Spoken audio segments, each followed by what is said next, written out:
Well, I think I'm going to go ahead and get started. I'm sure a few more people are logging on, but I want to say that it's my absolute distinct pleasure to welcome Dr. Dana Dolinoy for our seminar today for the environmental impacts on health and reproduction theme for the IGB.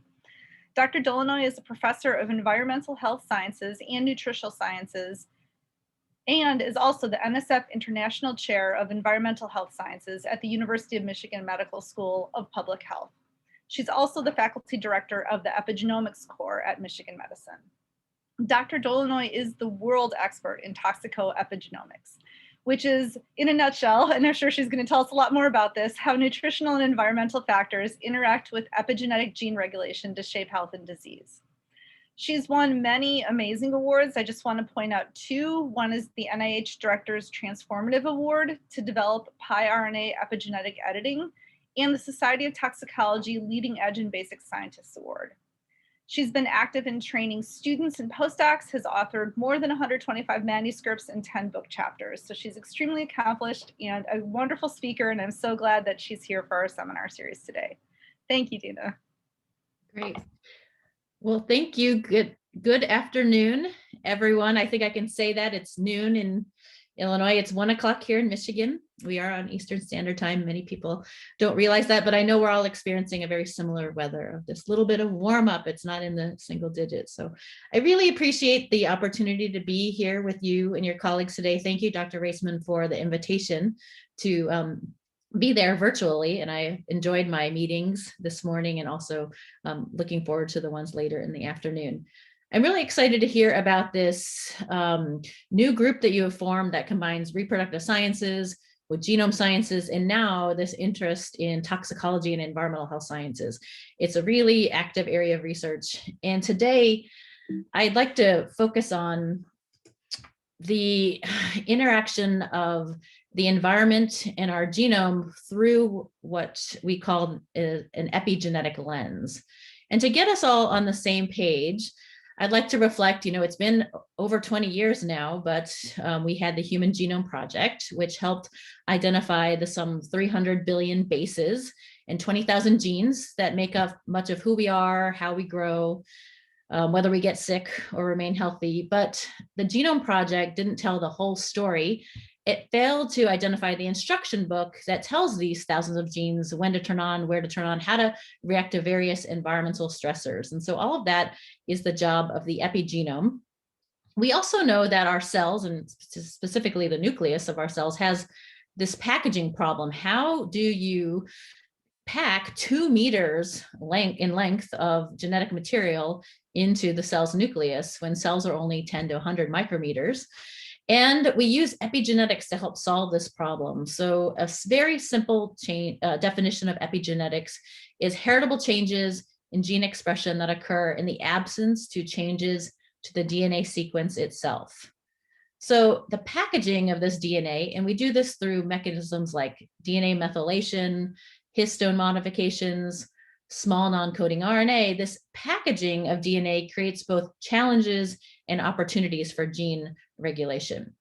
Some of the challenges are, because our epigenome needs to be poised for action, exogenous exposures such as toxicants can come in and impact the programming of our gene expression. But some of the opportunities are, unlike a genetic mutation, which is static and not modifiable, the epigenome is plastic and modifiable. So we may be able to intervene when there's a negative environmental influence on our epigenome. And we can do this through a variety of different avenues, including things like diet, stress reduction. And one of the things I'll talk about in the second half of the talk today is perhaps through epigenetic editing. So to start off, I'd like to introduce 3 challenges in toxicoepigenetics. And the first challenge I am depicting here is, how do we begin to identify the myriad of exposures and the individuals who are at risk to changes in their epigenome? And we can do this through a number of different animal model and human clinical and human population approaches. And to begin, I'm going to talk a little bit about an animal model approach. And this is a mouse model in which the mouse dams were exposed to the endocrine disrupting chemical bisphenol A prior to birth, throughout the 3 weeks of gestation, prior to conception, throughout the 3 weeks of gestation and then 3 weeks of lactation, so the whole perinatal period. And what you're looking at is the offspring liver tissue.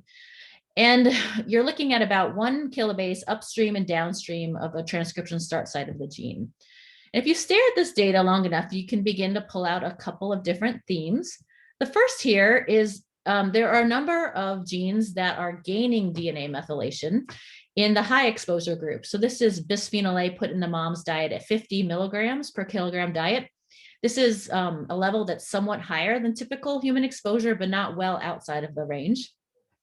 You can also identify a number of genes which are gaining methylation here in the low dose group, which is a microgram level. So this is within the human range of development. And so all of these genes are also gaining DNA methylation in the mouse liver.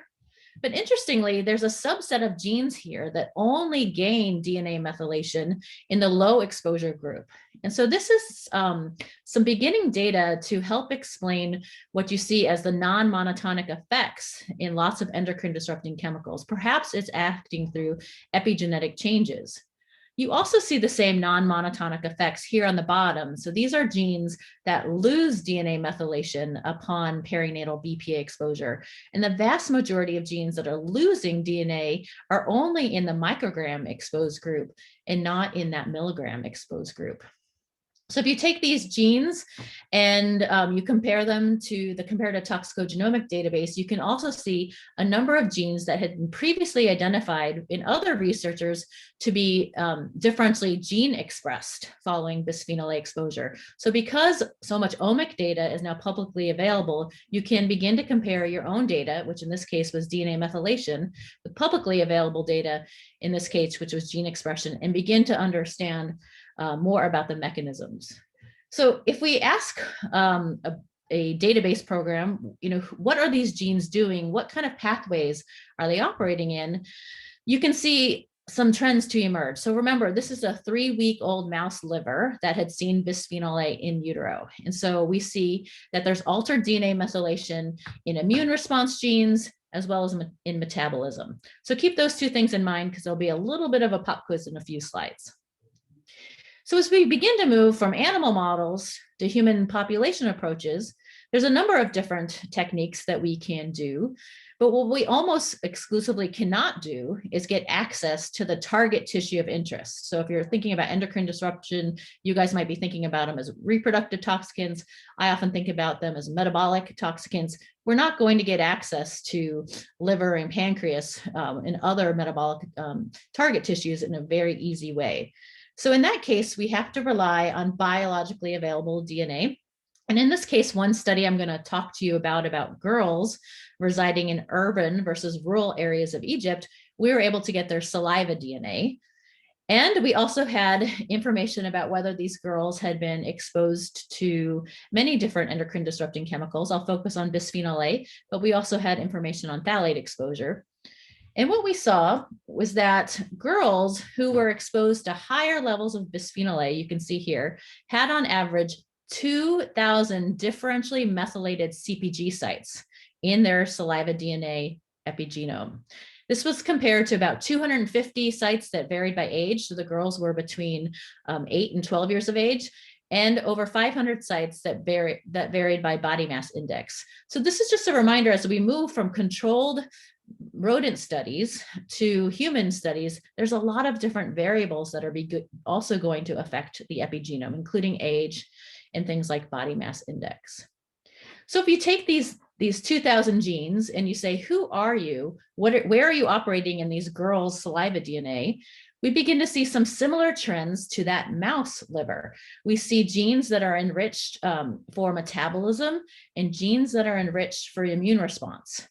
So this is some early data that shows you may be able to use biologically available DNA in humans to represent our target tissue of interest in humans.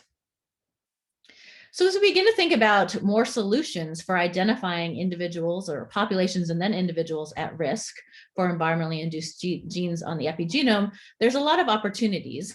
And this spans back over the last 5 to 6 years, when in 2015, we had the publication of the Human Epigenome Roadmap that identified the DNA methylation, histone modifications, other gene expression profiles in 111 different human cells and tissues.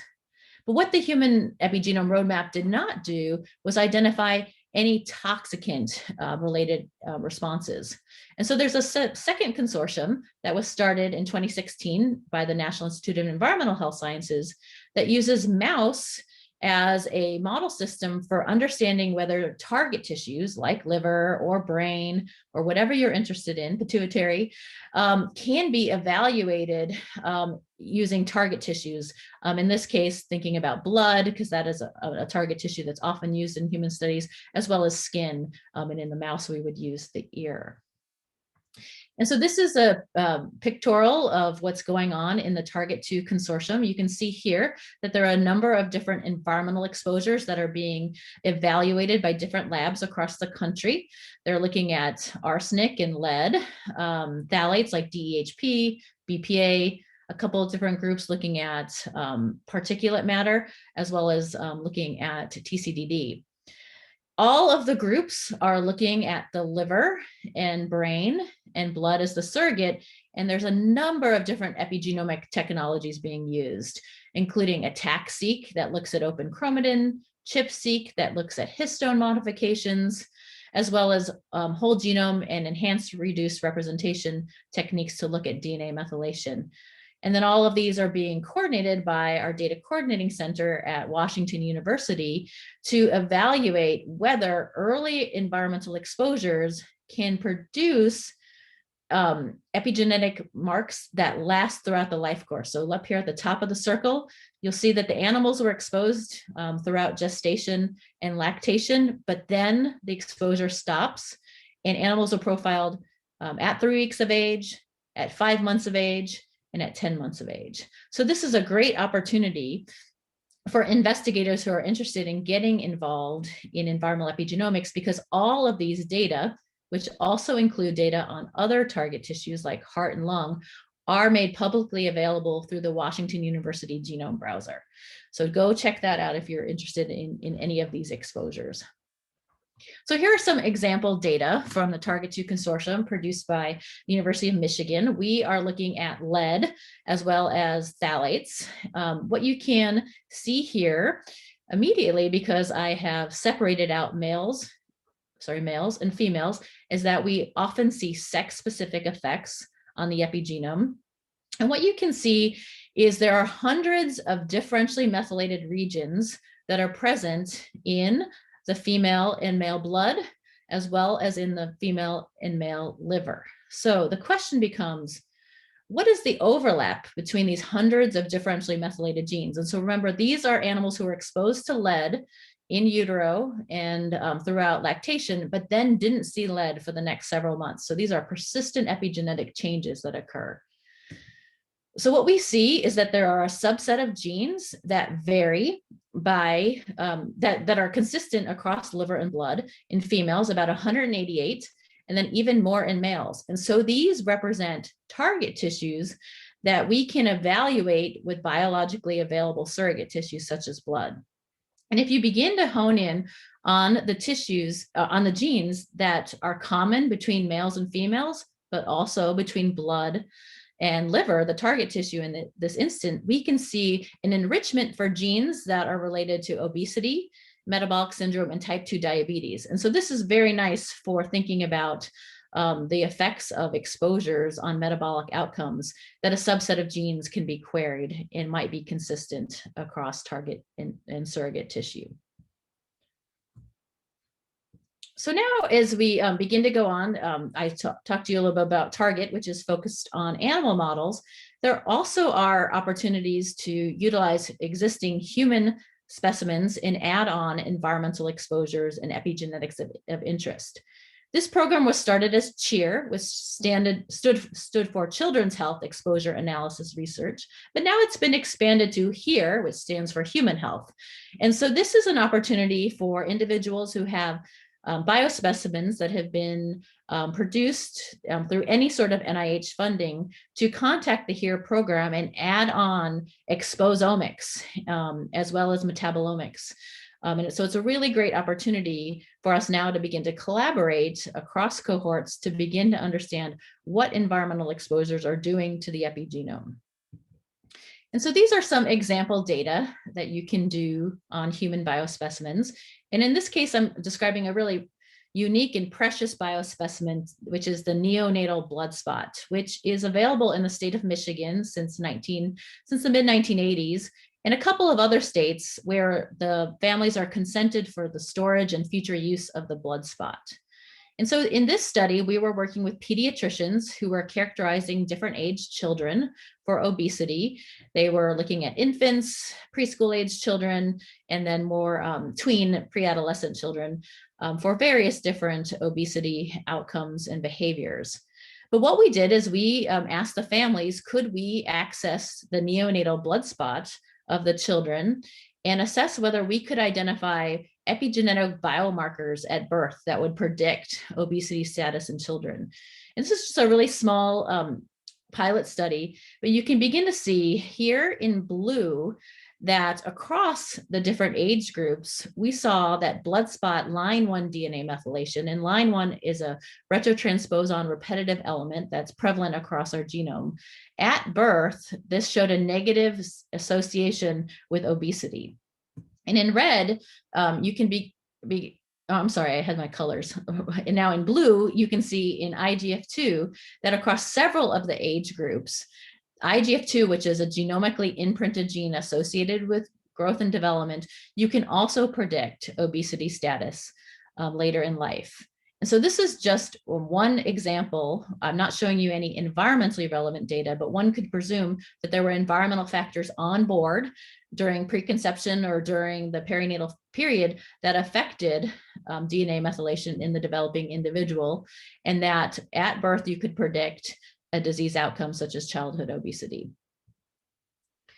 The second toxicoepigenetic challenge I want to highlight for you all today is a bit of a messy one, and that's the aging epigenome.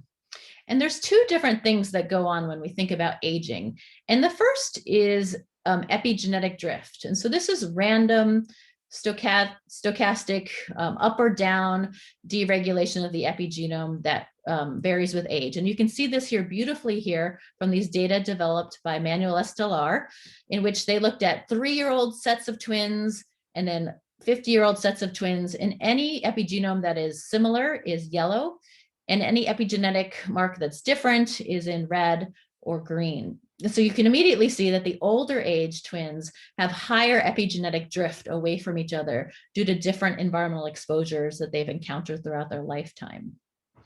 The second related issue with age is this age-related DNA methylation. We don't want the same sets of genes on when we are 4 years old as when we're 40 years old. So we have this predicted unidirectional change in DNA methylation that occurs with normal aging. And this is even more complicated because it occurs in a gene and tissue specific manner. And some things that we know about age-related change is that we know that between young and old individuals, promoters of genes gain DNA methylation.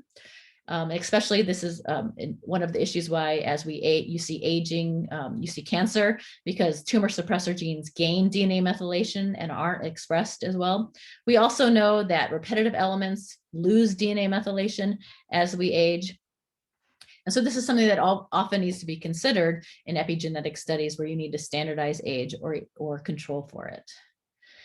To do this, some of the solutions are not as easy. We have to have longitudinal animal models, as well as longitudinal human cohorts. In the case of thinking about multi-generational disease, you also need to have cohorts that can span generations. But there are a number of new consortia out there, new and old consortia out there that can help answer these questions. These include the Children's Environmental Health Prevention Centers, of which there was one at the University of Illinois. Also at the University of Michigan, where we had a nice joint meeting several years ago. And these were great because they were groups of individuals who were looking at animal models, but also human cohorts. And so you could go back and forth between these two different models. Now we have the ECHO program, which is Environmental Influences on Child Health Outcomes, in which they are working across many different cohorts to standardize the way that environmental exposures and outcomes are looked at so that we can get an idea about how early environmental influences can translate across time and even across generations. So here are some example data from a longitudinal birth cohort called ELEMENT, which is from Mexico City. This was a birth cohort that started recruiting in the mid-1990s up until today. So you can ask a number of questions about exposures at birth and DNA methylation at birth. But what I'm showing you here is exposures at birth. Can this change DNA methylation in individuals in the peri-adolescent period? And so here, very similar to the data I just showed you with the neonatal blood spots, we can see that now maternal blood lead levels in the first trimester, but not in the other trimesters, and not childhood blood levels, were associated with line-1 repetitive DNA methylation in kids in the peri-adolescent time period. And so these are really rich cohorts that are really important to understand whether the environmental influences on the epigenome can persist across time. And ELEMENT is a very beautiful cohort because some of the individuals who are recruited in this time point are now at an age where they're having their own kids. And so we have 3 generations that we can look at in this cohort. A sub-challenge that we have in thinking about aging in the epigenome is this phenomena of environmental deflection that is shown here with a bow and arrow metaphor. So one can imagine that early in gestational development or early when you're pulling back your bow, if there's a wind pattern change or an environmental toxicant, this can deflect the age-related change such that you may have too much of a change in DNA methylation or not enough. And so this is a phenomena that can only be studied with longitudinal cohorts. And so this is representative at the individual level of what might happen to a particular gene, but at a population level, you'll have drift away from the normal epigenetic programming if there are environmental toxicants on board. And to depict this, I'm actually going to use a mouse example instead of a human example. This was a mouse model in which the mothers were fed a Western high-fat diet through the preconception and perinatal period, but the offspring were also evaluated for physical activity and DNA methylation. And I'm going to focus on the estrogen receptor alpha gene.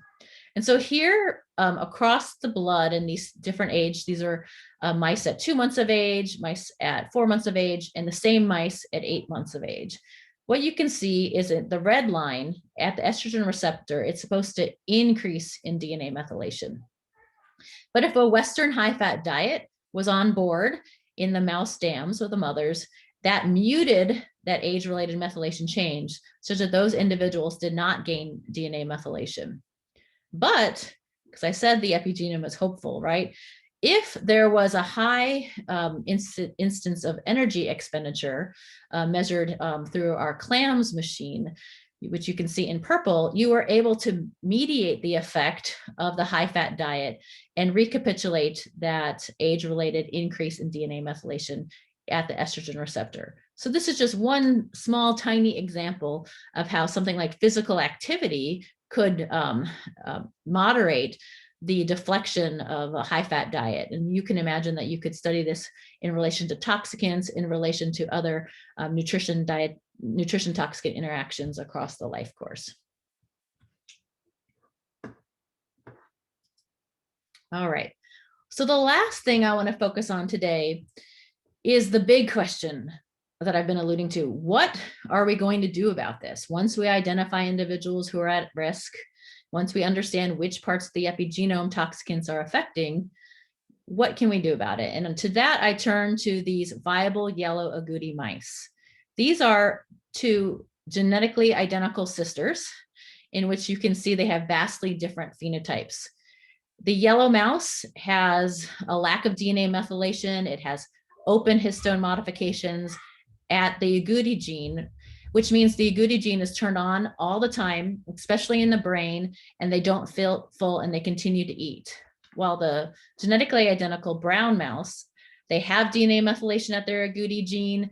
It's in all cells. And so that they remain slender and slim and don't have that adult onset obesity. So these mice really put the field of toxicoepigenetics on the board.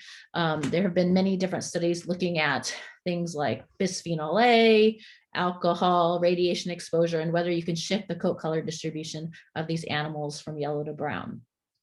But in thinking about this, we began to think, is there anything that we can do from a clinical standpoint to begin to understand how you might fix an environmentally induced change on the epigenome? And to do that, I want to think a little bit about what we have on board right now for thinking about epigenetic modifiers. In fact, there are a number of FDA-approved drugs, including azacitidine and some histone deacetylation inhibitors that can affect the epigenome, but these are what we call global epigenetic modifiers. We also can use knockouts to look at what globally knocking out something like a DNA methyltransferase gene might do. But in order for this to be important for clinical translation, we need to develop precise epigenetic modifiers in a locus-specific way. So there's been a lot of investment into this field. And over the past several decades, we have had the introduction of zinc finger nucleases for genome editing, as well as talons that use transcription activator-like effective nucleases to break the DNA and do locus-specific changes. And then more recently, we've had CRISPR-Cas9 come on board. And so all of these have various different paths towards clinic, but they also have a large number of engineering as well as engineering problems, as well as off-target effects. But what is less talked about with all of these different genome editing technologies is that they can be captured for epigenetic editing. And you do this in various different ways. But what we are thinking about, is there an alternative way that we can use epigenetic editing to think about how to affect human health? And so the overall research goal is, here you have a family, or you can have a population. You normally have a set of genes that you want repressed. An environmental exposure could come on board and de-repress that gene. Is there a way to think about an epigenetic intervention to repress that gene and turn it off, similar to what you would want to do in the agouti gene? We are focusing on a totally revolutionary and new way of thinking about this, and that's using non-coding RNA. And as you guys are probably familiar with, there's two main classes of non-coding RNAs, the long non-coding RNAs, which are depicted here, as well as the small non-coding RNAs. And you've probably heard a bit about siRNAs and microRNAs and how they're important for different post-translational and even transcriptional repression. But I want to focus your attention on the piRNAs. piRNAs stand for PIWI-interacting RNAs, and they are expressed from single-stranded RNAs in mono or bidirectional clusters, and mostly in sperm. These were discovered by Ha-Fan Lin, who was actually on my thesis committee for my dissertation at Duke, and they were discovered in Drosophila back in the mid-2000s. And as you guys know, Drosophila geneticists have a really wonderful time naming genes. And so piRNA actually stands not for apple pie or 3.14, but for P element induced wimpy testes, because when this gene was knocked out, you had an effect on the testes. So we know a lot about what happens when piRNA is not working correctly in the germline, but there's really been no investigation of how piRNA is working in the soma. But there are a couple of defining characteristics in piRNA that are really important. We know the majority of piRNAs are antisense to transposon sequencing, so this is really important for shutting down repetitive elements in our genome. But we also know that piRNAs have these 3' O-methylation modifications, which make them pretty stable. We also know that piRNAs are not only present in the germline, but appear to be abundantly expressed in many different types of human cancers, which we don't quite understand. So since 2005 and 6, these are the papers that Hoff-Lin published, there's been very little investigation of piRNA in the somatic tissues. And this is despite the fact that much later in 2014, Hoff-Lin and his colleagues wrote that the PIWI-piRNA pathway was documented in the soma when they were first discovered. So it took a little bit of time to uncover this. And so our first goal in thinking about piRNA as a targeted epigenetic editor was to show that piRNA was present in many different somatic tissues. And here we took an approach to begin to looking at these PIWI proteins. And so PIWI proteins are transcribed in the nucleus and then shunted out into the cytoplasm, where they are really important for this complex piRNA biogenesis pathway that is called the ping pong cycle. The ping pong cycle starts with the primary processing and then secondary processing. And then the processed piRNAs are come back into the nucleus with PIWIL4, where they presumably play a role in transposon silencing and other unknown effects. And so what we wanted to do was to begin to identify whether these PIWI proteins are present in somatic tissues. And so here you see the data for PIWIL1, in which you can immediately see, based on our control, which is testes and ovaries, there is presence of PIWIL1 in brain and hippocampus and a little bit in heart, but albeit at much lower levels compared to the germline. We also were able to show that across all of the somatic tissues tested here, there was expression of PIWIL2. And finally, also PIWIL4. So this was some great news. So all of the PIWIL processing proteins were present in the somatic lineages. So the next step, oh, and also this is a new slide. We are also able to show this in human tissues. And so here it's stratified by sex, but you can begin to see that PIWIL4, this is for PIWIL4, is expressed in the brain at very high levels in human tissues. And so there's something particularly interesting about PIWIL expression in the brain that we're going to investigate further. But the next question is to determine whether piRNAs are present in the soma, not just the proteins that process them. And to do this, we're able to take advantage of some known signatures from the germline, where there's a 5' uridine signature, and then an enrichment for adenosine at position 10.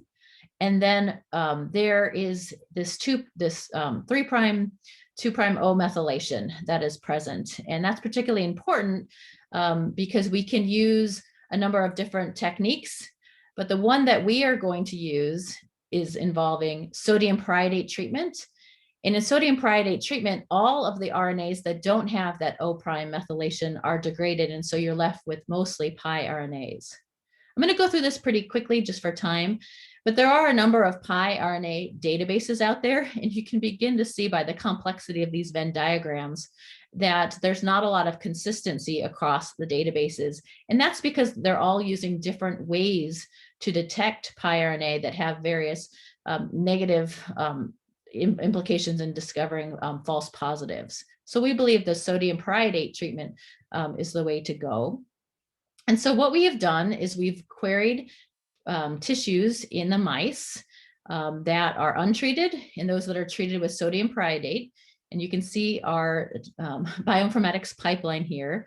And at the end, we were able to detect a large number of piRNAs across all of our somatic tissues with enrichments in the brain. So about 2,000 piRNAs in the cortex, over 5,000 in the hippocampus, and smaller numbers here in the kidney and liver compared to our positive control. And what you see here is this is the size distribution of piRNAs in the testes.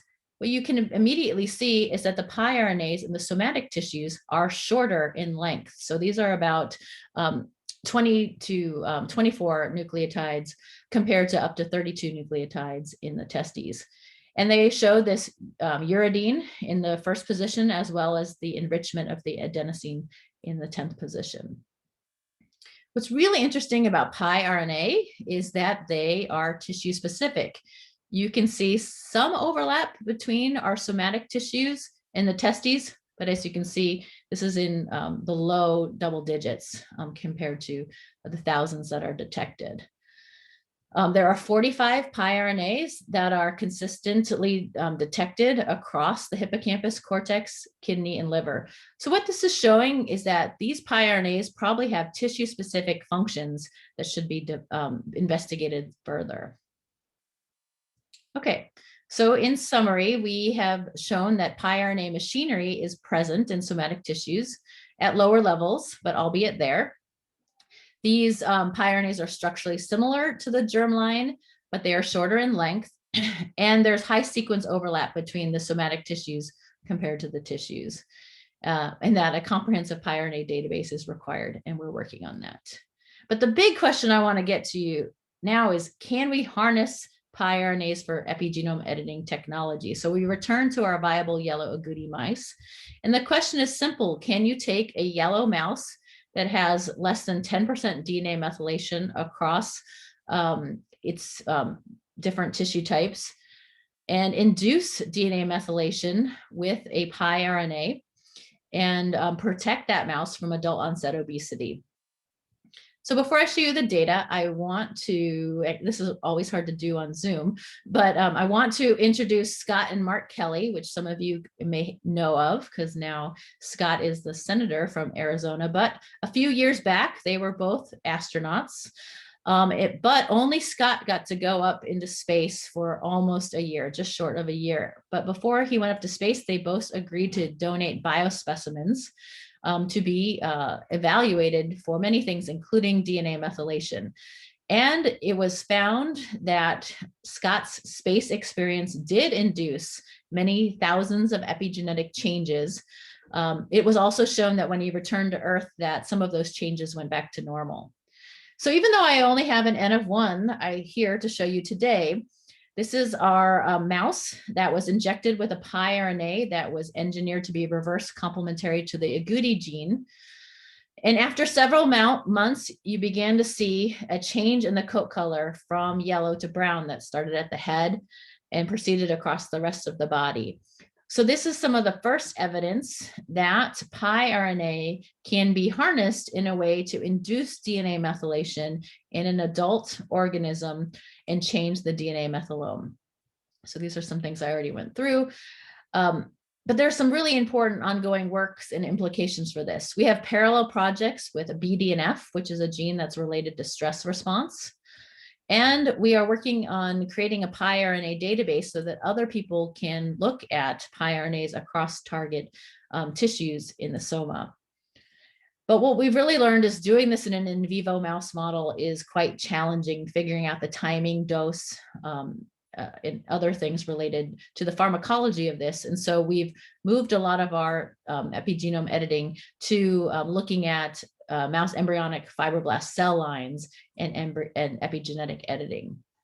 So some of the advantages to thinking about piRNA is it is a system that will use endogenous epigenetic maintenance machinery. There's no transgenic, there's no exogenous proteins, and we're just injecting a small 24 nucleotide piRNA into the system. And so once this is done, it should be systematic and won't require many different acute doses to continue. The one negative about this is that it only is a one-way street. It only induces DNA methylation. It does not take back DNA methylation. So we'll have to use other advantages for that. So some of the impact of this is you can begin to use piRNA in a mechanistic way. And so that's important for a lot of our toxicology colleagues.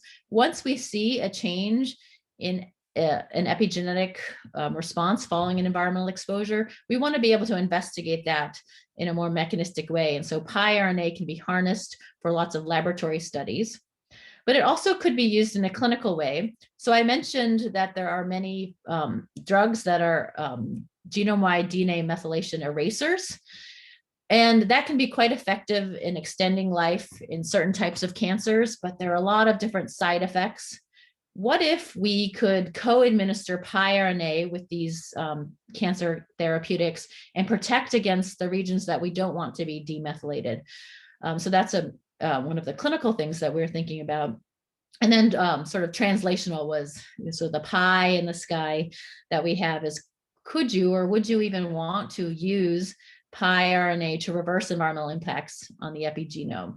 There's a lot of bioethical questions that are associated with that. So for take example, that neonatal blood spot data I showed you, would you ever want to even intervene on a genomic level to reverse an epigenetic biomarker associated with obesity? There's a lot of questions related to that. But if that was, say, not childhood obesity, but some sort of end stage cancer, might you change your mind? So the take home messages from today are, in a whirlwind of a virtual seminar, I apologize, is taking advantage of genome-wide technologies to look at DNA methylation and other histone marks, working in consortia, taking advantage of how these consortia are making data publicly available can really help advance toxicoepigenomics in our field and thinking about how environmental exposures affect many different endpoints. It's also really important to think about having combined approaches, including not only animal models where you can have access to the target tissue, but also human approaches where we can think about what happens over the life course. I've mentioned a number of different challenges that we must consider in undertaking this role, including the fact that age should be considered, as well as many other modifying factors, including physical activity. And finally, at the end, I've shown some preliminary data that piRNA may be an effective technology to induce DNA methylation at targeted regions and may be able to help reverse environmentally induced changes on epigenetic reprogramming. And with that, I'd just like to thank, the slide keeps getting bigger and more pictures, but I'd really like to thank everyone who works with me on this work. It couldn't be done without our great team. On the top left there, you'll see Dr. Penny Pereira, who leads our piRNA studies. This was an idea that Chris Falk, below Penny, and I came up with while we were having a beer at Old Time. I know some of you guys have connections to Ann Arbor. We're having a beer in the back of the bar, and we said, is there a way we could take a yellow mouse and turn him brown? And we did. So we're pretty excited about that. So I also thank my lab colleagues, which include Jackie Goodrich and Lori Sabota. We are the Do Goods Lab, and all of the trainees and other collaborators that work, as well as our funding from the National Institute of Environmental Health Sciences and NIEHS. And with that, I think we have a little bit of time for questions. So thank you for your attention. Thank you so much, Dr. Dolinoy. That was an amazing seminar. It looks like, so feel free to unmute yourself. It looks like there is one question in the chat that I'll read to you right now. And then everybody else be thinking of your questions and feel free to ask or type it in the chat. So Yi Wen asks, thank you for the great presentation. Since you mentioned piRNAs are quite stable once located on their DNA target sequence to induce DNA methylation, would it be reversible? And if so, how? Gosh, so reverse something we tried to do. That's a great question, Yvonne. We're so early in this, and we're just a small lab. And so what we're beginning to realize is that to really move piRNA into the clinical space, we're going to have to collaborate with labs that are more on the pharmaceutical side, because what you're asking, there are a lot of different things we have to perturb to get the answer to your question. So right now we're doing a single dose of a cocktail of piRNAs. What happens if you continually dose with the piRNAs? So we don't know how stable it is, but at least in that mouse, it appeared to be quite stable. Unfortunately, it was an older mouse, so it didn't stay alive forever. Now, I don't see a reason why your question couldn't happen. So we induce DNA methylation, and then we want to take it away. In theory, I think that could work. Right now, there aren't a lot of good epigenome editors for targeted DNA demethylation. You could use perhaps HDAC inhibitors in CRISPR and harness CRISPR Cas9 technology to alter histone codes, which might indirectly take away DNA methylation. So there's a lot of cool work to be done in this field. And as Lori and I were talking earlier, it's amazing how young the field of toxicoepigenetics is. It's, those agouti mice sort of came on the field in 2003. So you're looking at a field that's less than 20 years old, and it has had such a change over the past 2 decades, but we still have a lot of questions to answer. You're welcome. Are there additional questions from the group? Hi, Dana, this is a great talk. My name is Prabhu Reddy. I think we're going to meet in a short amount of time. I really enjoyed your talk. Let me see. My camera works. Yes. Oh, yeah. Hi. So, hi. Great. So piRNAs, I remember sitting in a Cold Spring Harbor meeting where Greg Hann and Bob Kingston were also demonstrating piRNAs in mice. What I distinctly remember, and you can correct me on this, is that all of these come from distinct parts of the genome, right? All these piRNAs originate from huge chunks of DNA. Right. And at the time, though, the understanding was that only testes produces these piRNAs. That's correct. and you have your work is fascinating that it now extends into the somatic area as well. But I was intrigued by the tissue-specific tissue specificity of this piRNA. So does this suggest that there are more loci that the original guys missed, or they are processed in such a way that chunks are processed differently in different tissues based on the availability, perhaps, of the piRNA producing machine? It's a great question. That's why we had to undertake that, sort of relatively descriptive study, because nobody would believe us that piRNA was present in somatic tissues because so much of the focus was only on the germline. And there's a big issue, and I know I went really quickly over the databases, but there's a big issue with the databases using only size selection to identify piRNAs. And so they're likely very contaminated with things that aren't piRNA. And so that's why we feel the sodium peridate treatment is necessary also in the germline to make sure that you're looking at piRNA.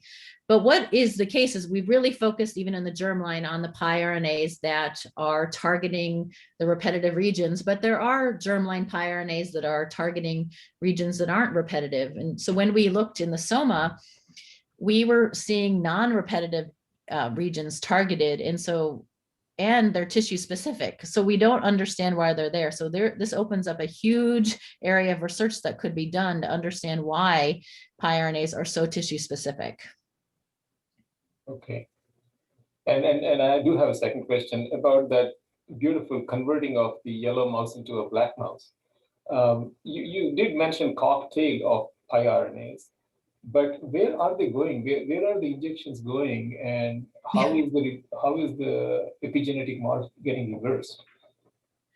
So so there's a couple. Let me answer it in a couple ways. So the Goody mouse is a great place to test this because we know that the epigenome at the agouti locus is consistent within an individual across multiple cell types. And so in that case, to see a change in coat color, it had to, and to see a change in coat color, it had to affect the coat color genes. But to see a change in adult onset obesity, that means that it had to get into the brain because that is what triggers that. And so that was a great model to do that in. We had a lot of trial and error into figuring out how to inject the piRNA. We tried IP injection, we tried sub-Q injection, but we ended up doing tail vein injection in the experiment that you saw just now. The dosage is also been a trial for us to figure out the right dosage to do, and the timing and whether you need to do a repetitive. But what you saw there was a single tail vein injection of a cocktail of piRNAs that were reverse complementary to the agouti region that resulted in that. We have no idea why it started in the head and proceeded through the rest of the body. It was really fun on our lab meetings. Every month, Penny would show us a new picture of the animal to believe that happened. And when we originally did this, we actually did many animals, but we sacrificed them after 2 weeks. And these were just some extra animals that we left alive. And then we began to see the change in the coat color. So of course we've had to go on and repeat this, but COVID really threw a wrench in that. So we haven't been able to do any in vivo studies this past year, but we have gotten it up and working in the in vitro to see. Wow. Yeah, no, I'm looking forward to our meeting at monthly. Great, thank you. I had a follow-up question to that because I was really surprised by the timing of the growth. So does that of the hair color with the agouti mouse to make that more clear? So I was wondering if it's just that the hair grows more quickly on the head versus the body and you see it more quickly there, or why it took so long to have the coat color change fully? Yeah, and that may be exactly it, because we know that there's this sort of 3-month cycling of the hair. And so we think that's why it took so long, but it must be different across different regions of the body. And if the mice are housed, whether there's barbering going on, that sort of changes that. So we think that's what happened, but of course we don't know, because we have to repeat this with large numbers of animals, and just even getting a large number of yellow animals is not easy to do. So, because it's a stochastic thing. So in a litter of mice, most of them are mottled, so in between, and it's very rare to get the fully brown and the fully yellow mouse, and so it takes a lot of breeding of extra animals to get that. And so that's another reason why it was important to establish cell lines. So we have cell lines that came from pure yellow animals, and cell lines that came from pure brown animals, and in between, so we can save on animal ethics there.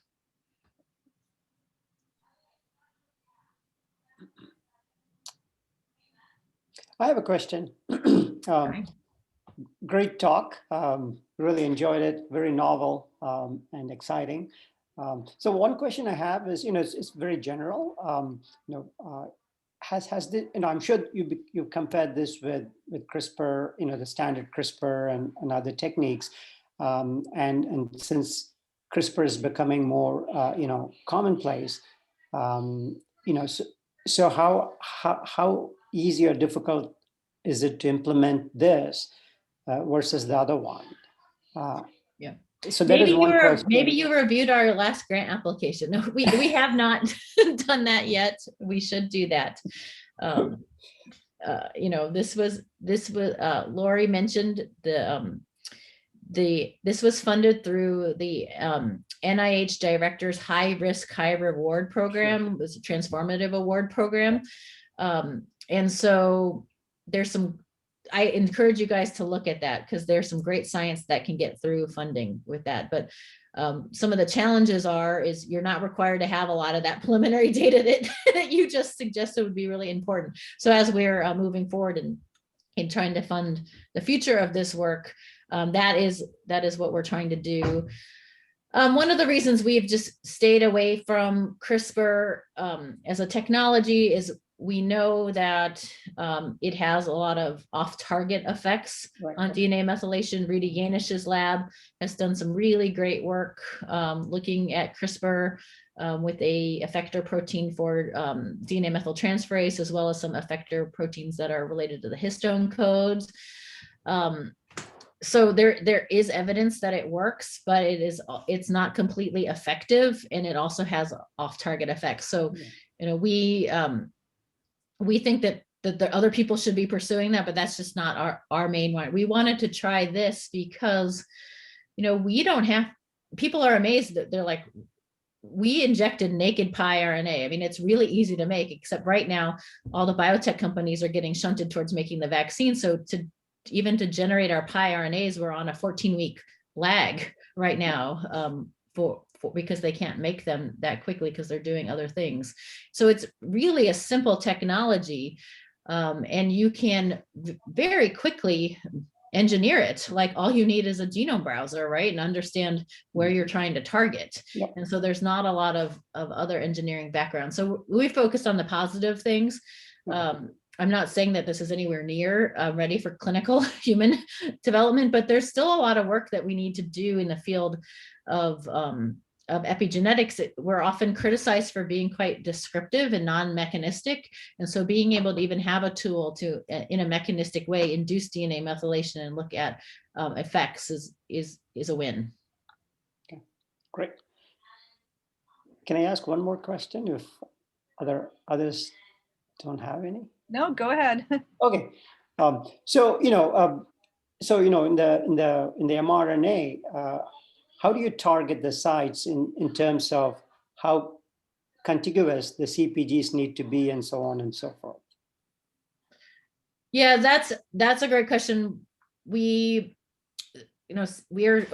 showed you a goodie, and we also have this going in BDNF. And so we've designed a cocktail of enzymes that look in a pretty targeted region of those genes. I mean, in the case of a goodie, we know exactly where. I know which 2 CPG sites in all of our environmental exposure studies have been the most representative of change. And so we're making an educated guess in BDNF. The problem with BDNF is they're black C57 mice. There's no cool visual phenotype, so we have to do everything molecular. All the phenotyping is molecular to sort of see if the DNA methylation changed. That's one of the barriers I see in needing to collaborate with pharmaceutical, because what you really need to do is not only use the cocktail, but then go one by one to figure out exactly which one is done. So that's where we've started, but I think there's a lot of opportunities to move it in a bigger way. Excellent. Thank you very much. Yeah, appreciate it. Well, seeing no other questions, I want to end by thanking you so much for this fantastic presentation and teaching us all about piRNAs and this wonderful toxicoepigenomics work. Well, thank you all very much. It was great to meet you. And I know that Jody Flaws, who's one of your colleagues, wasn't able to be here today, but I'm very excited to hear all the collaborations that you all have going with each other. And I wish you all the best of luck in your research. And I'm easy to find on the internet. If anyone wants to send a question my way, I'd be happy to discuss with you. Thank you. Right. Thank you, have a good afternoon. Bye. Bye.